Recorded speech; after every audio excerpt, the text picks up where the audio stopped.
Okay, just let me know who you are and what the unit you are. Well, my name is Glenn Tabor.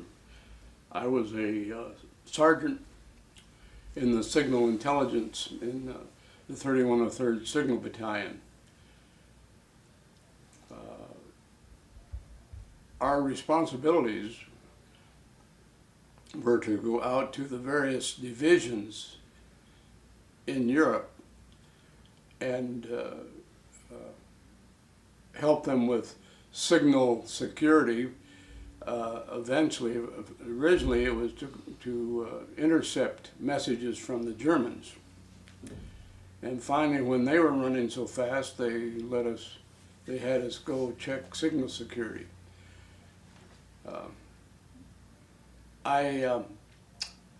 As a signal intelligence team, we worked under orders signed by General Omar Bradley, so that we could go wherever we had to. We had the same kind of orders that combat photographers had. So we could, move about without having to have permission. And of course, since both the photographers and ourselves had the same kind of orders, we became pretty good friends because we could help each other find the souvenirs as we would move about. And I was with one of my teams. I had 5 teams. I was going with one of my teams and up by Hersfeld, Germany, and came to a crossroads and ran into one of the photog teams, and they suggested that we follow them because they were onto something big. They were following the 6th Armored Division. So we did. We fell in line with them. And we followed the spearhead of the 6th Armored Division. And as they broke through the gates of Buchenwald concentration camp, actually the camp at that time, the inmates had kind of rebelled and taken over the camp when they heard that the Americans were coming. But when they broke down the gates and the inmates started to pour out the gates, many of them died. They died from exertion. There were people laying along the sides of the road. They would come running out. They were so excited, and they would die. As we went into the camp, the first thing I remember seeing was a hay rack of bodies stacked up, and they were really only skin and bone, but they were waiting to be buried or to be cremated.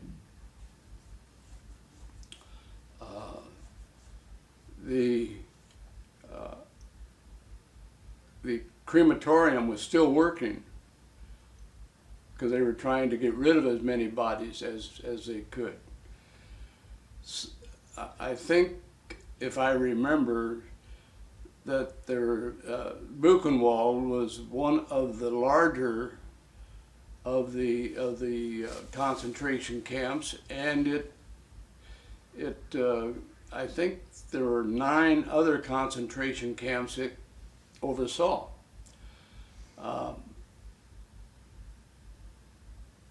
And as we got in there, the stench was terrible.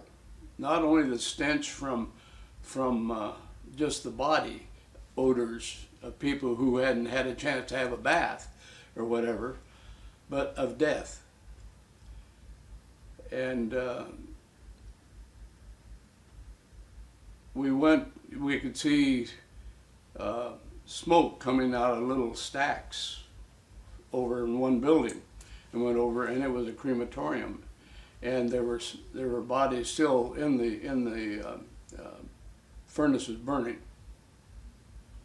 And one of the things I remember that probably turned my stomach more than any of it was that they had meat hooks on the wall. And there was one body hanging from a meat hook waiting his turn to get put into the crematorium. And it was a, you know, as a young kid, 20 years of age, it was pretty horrible. It was very horrible. And when I hear all the talk about they really didn't do, the Germans supposedly didn't do what they were reported to have done to people. But I can attest, I saw it. It was kind of interesting. Buchenwald was only about maybe 5 or 6 kilometers from the Weimar, Germany. And the mayor, Burgermeister, and the city fathers all swore they did not know what was going on out there. But I don't know how they could not know, because of the smell. The smell permeated everything. In fact, after it was liberated, and it seemed to me it was after General Eisenhower visited the camp in May, about May 12th or 14th, something like that. They took the city fathers out and marched them through the camp to see what had been happening to the inmates. And as a result of that, a number of the city fathers of Weimar committed suicide. Okay, go ahead. The mayor, Burgermeister, the German mayor was a Burgermeister, and they took them out to see what was happening at the camp. And they say, even though they were only that 5 or 6 kilometers away, that they didn't have any idea. I just can't believe it. I can't believe that because of the smell. Because when we were with the 6th Armored coming into the camp, as the closer you got, the stronger the smell. And so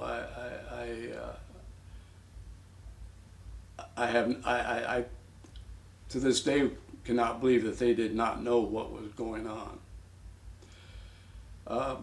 Buchenwald was, I think it was about 1937 that it started. They did not take women into the camp until in the 40s. They took just men. It started out as a prisoner, or as a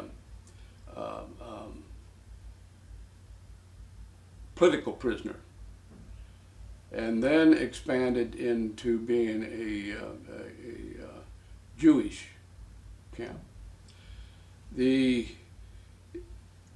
information that I remember was that there were, during this years of operation, from 37 to 44, they eliminated about 57,000 people in that particular camp.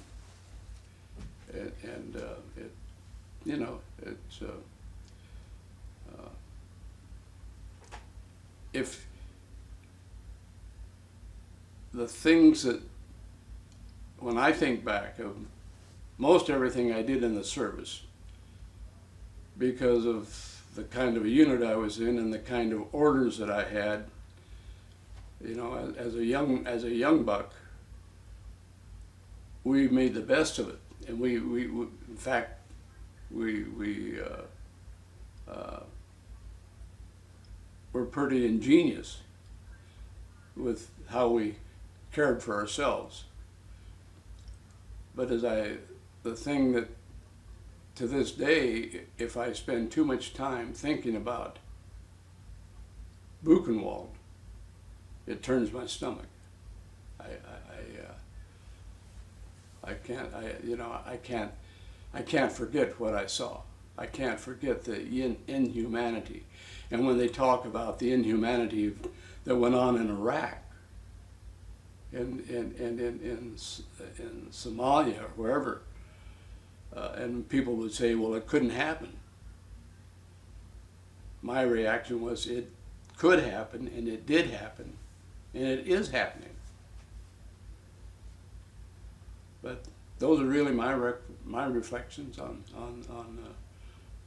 the concentration camps. That was the only one I was ever in. I was never privileged to be in another one.